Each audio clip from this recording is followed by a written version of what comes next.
कल्याणमधून एक मोठी बातमी समोर येते। पुन्हा एकदा कल्याणमध्ये एका कुटुंबावर टोळक्याने हल्ला केलेला आहे। कल्याण पूर्वच्या काटेमानीवालीमधील कामना नगर चाळीतील ही घटना आहे। 8 ते 10 जणांच्या टोळक्याने घरात घुसून मारहाण केली आहे।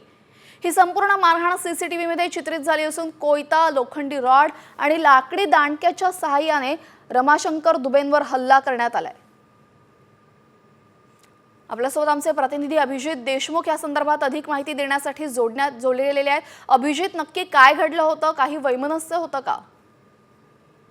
धक्कादायक अशी ही घटना आहे। काल रात्रीचा जो हा रमाशंकर दुबे आहे ते कल्याण पूर्व परिसरात राहतात। रमाशंकर दुबे यांचं रणजित दुबे यांच्याशी उत्तर प्रदेश येथे जमिनीवरून वाद सुरू होते। या वादातून काल रात्री रणजित दुबे हा याच परिसरातील काही गुन्हेगारी प्रवृत्तीच्या आपल्या साथीदारांना घेऊन रमाशंकर दुबे हे घरी झोपलेले असताना त्यांच्या घरात पोहोचला। या टोळीच्या हातामध्ये लोखंडी रॉड, लाकडी दांडके देखील होते, कोयता देखील होता। या रॉडने त्यांनी रमाशंकर दुबे यांना बेदम मारहाण केली आहे। ही संपूर्ण घटना सध्या सीसीटीव्ही मध्ये कैद झाली आहे। या घटनेमुळे या परिसरात एकच भीतीचं वातावरण पसरलं। गेल्या काही दिवसांपासून कल्याण पूर्व परिसरात गुन्हेगारी वाढत चालली आहे। त्यामुळे आता पोलिसांसमोर मात्र ही गुन्हेगारी थोपवण्याचं एक मोठं आव्हान या ठिकाणी। नक्कीच। धन्यवाद अभिजित, आपण दिलेल्या सविस्तर माहितीबद्दल।